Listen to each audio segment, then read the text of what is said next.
আল্লাহ তাআলা সূরা বাকারার ৭ নম্বর আয়াতে বলেন, আল্লাহ তাদের অন্তরে এবং তাদের কানে মোহর লাগিয়ে দিয়েছেন এবং তাদের চোখ সমূহে রয়েছে পর্দা, আর তাদের জন্য রয়েছে মহা আযাব। এখানে মোহর লাগানো অন্তর বলতে কোন অন্তরকে বোঝানো হয়েছে? অন্তর হলো ভালোবাসার জায়গা। আল্লাহ যখন কারো অন্তরে মোহর লাগিয়ে দেন, সিল মেরে দেন, তখন সে অন্তর সেসব জিনিসকে ভালোবাসতে অপারগ হয়ে পড়ে যেগুলো তার ভালোবাসার কথা ছিল। যেসব বিষয় ভালোবাসার যোগ্য তারা সেগুলো ঘৃণা করে। তাদের ঈমানদারদেরকে ভালোবাসার কথা, কিন্তু তারা তাদের ঘৃণা করা শুরু করে। সত্যের প্রতি তাদের ভালোবাসা থাকার কথা, কিন্তু সত্যকে তারা ঘৃণা করা শুরু করে। ন্যায়কে তাদের ভালোবাসার কথা, কিন্তু ন্যায়কে তারা ঘৃণা করা শুরু করে। সুবহানাল্লাহ। অন্তর হলো দয়ার জায়গা, কিন্তু অন্তরে যখন মোহর মেরে দেওয়া হয় তখন রাহমা হারিয়ে যায়। এই মানুষগুলো সবচেয়ে নিষ্ঠুর কথা বলতে পারে, নিষ্ঠুর আচরণ করতে পারে, কারণ তাদের অন্তর মোহরাঙ্কিত। অন্তর হলো কৃতজ্ঞতার জায়গা। কৃতজ্ঞতা আসে অন্তর থেকে। যখন অন্তরে মোহর মেরে দেওয়া হয় তখন এই মানুষগুলোর অন্তরে কৃতজ্ঞতার কোনো অনুভূতি আর জাগ্রত হয় না। তারা কাউকে কৃতজ্ঞতা জানানোর প্রয়োজন বোধ করে না। তারা মনে করে তাদের তো সব এমনিতেই পাওয়ার কথা। অন্তর হলো ভয়ের জায়গা। যখন অন্তরে মোহর মেরে দেওয়া হয় তখন তারা তাদের কর্মফলের কোনো ভয় করে না। অন্তর হলো প্রত্যাশার জায়গা, কিন্তু এই মানুষগুলো হতাশ। পরকালের ব্যাপারে তাদের কোনো আশা নেই। অন্য কারো ভালোর প্রতিও তাদের কোনো আশা নেই। তারা নিজেদের জন্য উন্নতির কোনো আশা করে না। তারা মনে করে সব কিছু অর্থহীন, মন যা চায় তাই করো, কারণ যাই করো না কেন জীবন তো এমনিতেই দুর্বিষহ। এটাই তাদের মানসিকতা। তারা আশাহীন মানুষ, কারণ তাদের অন্তর তালাবদ্ধ। অন্তর হলো অনুশোচনার জায়গা। যখন খারাপ কিছু করেন তখন আপনার খারাপ অনুভব করার কথা, কারণ আল্লাহ মানুষের অন্তরে নাফসে লাওয়ামা দিয়েছেন, যার কারণে আপনার অনুতাপ অনুশোচনা ফিল করার কথা। কিন্তু অন্তরে যখন মোহর মেরে দেওয়া হয় তখন সবচেয়ে জঘন্য কাজ করার পরেও আপনি গর্ব অনুভব করতে পারেন। আল্লাহ আযজা ওয়া জাল্লা বলেন, ওয়াযায়্যানা লাহুমুশ শাইতানু আমালাহুম।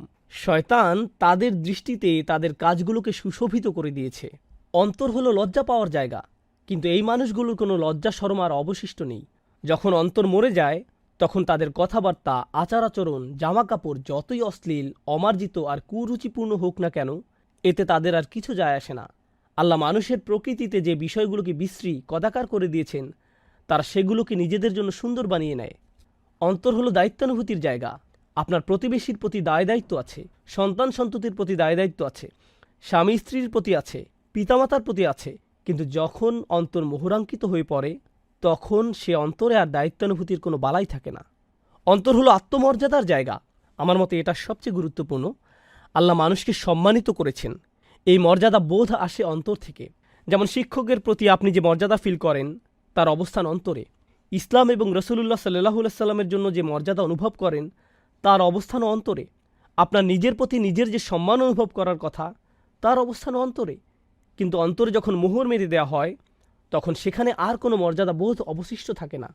অন্য কারোর জন্য তো নয়ই, এমনকি নিজের জন্যও নয়। তাই আল্লাহ যখন বলেছেন তিনি তাদের অন্তরে মোহর মেরে দিয়েছেন, এটা কোনো ছোট সমস্যা নয়। ব্যাপারটা শুধু এমন নয় যে তারা ঈমান আনবে না, বরং সকল ভালো গুণ যা অন্তর থেকে আসার কথা তা হারিয়ে গেছে। সব কিছু একজন মানুষের সম্পূর্ণ ফিতরাত তালাবদ্ধ হয়ে গিয়েছে। সুবহানাল্লাহ। এখানে যেন তেন মানুষ সম্পর্কে কথা বলা হচ্ছে না, এখানে কথা বলা হচ্ছে জঘন্য চরিত্রের মানুষ সম্পর্কে। এখন আয়াতটির প্রতি লক্ষ্য করুন। প্রথমে বলা হয়েছে তাদের অন্তরে মোহর মেরে দিয়েছেন, তারপরে বলা হয়েছে তাদের কানে মোহর লাগিয়ে দিয়েছেন। অন্তর যেহেতু ইতিমধ্যেই মোহরাঙ্কিত হয়ে পড়েছে, তাই তারা যাই শুনুক না কেন তাদের উপর এর আর কোনো প্রভাব পড়ছে না, কারণ তারা যেটাই শুনুক তা কখনো অন্তরে গিয়ে পৌঁছায়নি।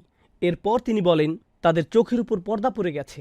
এমনটি হয় যখন তারা সত্যকে দেখতে অস্বীকৃতি জানায়, যখন তারা পথ নির্দেশনা নিতে অস্বীকৃতি জানায়, যখন তার চারপাশের বাস্তবতা নিয়ে চিন্তাভাবনা করতে অস্বীকৃতি জানায়। আল্লাহ আমাদের এই সুন্দর দুটি চোখ দিয়েছেন যেন আমরা এগুলো দিয়ে চারপাশের বাস্তবতা দেখি, আল্লাহর সৃষ্টি দেখি, মহাসত্য সম্পর্কে চিন্তাভাবনা করি। যখন এই সামর্থ্যের অনুশীলন করতে ব্যর্থ হবেন তখন আল্লাহ আপনাকে হয়তো তার দানকৃত দুটি চোখ দিয়ে এই পৃথিবী দেখার সুযোগ দিবেন, কিন্তু তিনি এতে হেদায়েত দেখার সুযোগ দিবেন না। আমাদের চারপাশে যা কিছুই আছে, যত কিছু তিনি সৃষ্টি করেছেন, তিনি বলেন ইন্না ফি যালিকা লা আয়াতুন, এগুলোতে নিদর্শন রয়েছে। যখন চোখের উপর পর্দা পড়ে যাবে তখন আপনি হয়তো পাখি দেখবেন, গাছ দেখবেন, আকাশ দেখবেন, কিন্তু তাতে আল্লাহর নিদর্শন চোখে পড়বে না। আপনি দেখবেন না এগুলো কিসের দিকে ইঙ্গিত করছে।